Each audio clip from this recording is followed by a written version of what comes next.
Sarkar Tanveer. I mean, it was quite good to listen to you. I mean, we may be having some mutual events with you as well. So let us just go to the President YDF. Musawar, please continue.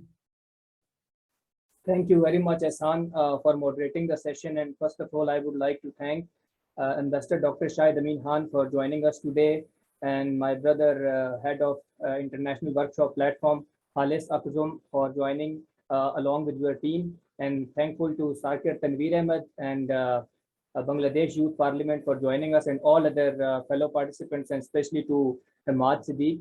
I am very glad that you are having with us today. So I think much of things are discussed already, as you mentioned, political cooperation, economic cooperation, cultural cooperation. But I think few areas need to be addressed, which are, I think, youth cooperation, people-to-people contact, and most importantly, trade cooperation. We call it Turkey or brotherly state, and we call it two nations and one state. But here we see that there are few, restrictions in case of trade. When we talk about other issues like we face in terms of, we still have to pay for visa. There are some visa restrictions. On the other hand, not much economic cooperation. So we call brotherly state, but we need to address the issues which are really important.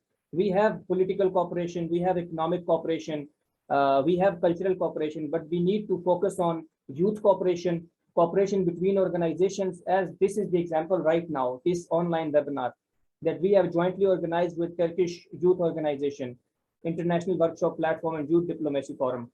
So by doing this, we will get to know and we will understand what Turkish people think about.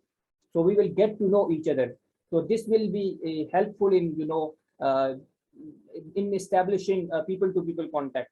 So I am focused more on youth cooperation, cultural cooperation, and trade cooperation. So for that purpose, we have organized this session, and we get to know the ideas of Pak-Turk bilateral ties. And Hamad Siddiq, he had already discussed the major areas. Some of the Turkish organizations are working in Pakistan, and Pakistani organizations are working in Turkey, and some are working jointly in Middle East for Syrian people. So it's a good example of Turkish brotherhood, brotherhood between Pakistan and Turkey.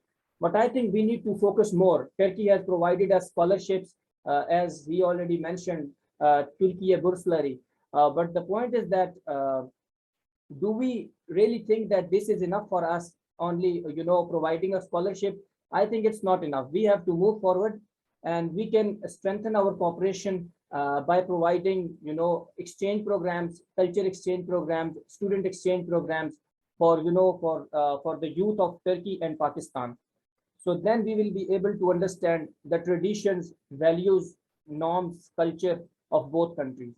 So for that purpose, we are working on that. And again, I am thankful to all of you for joining us today. Thank you very much.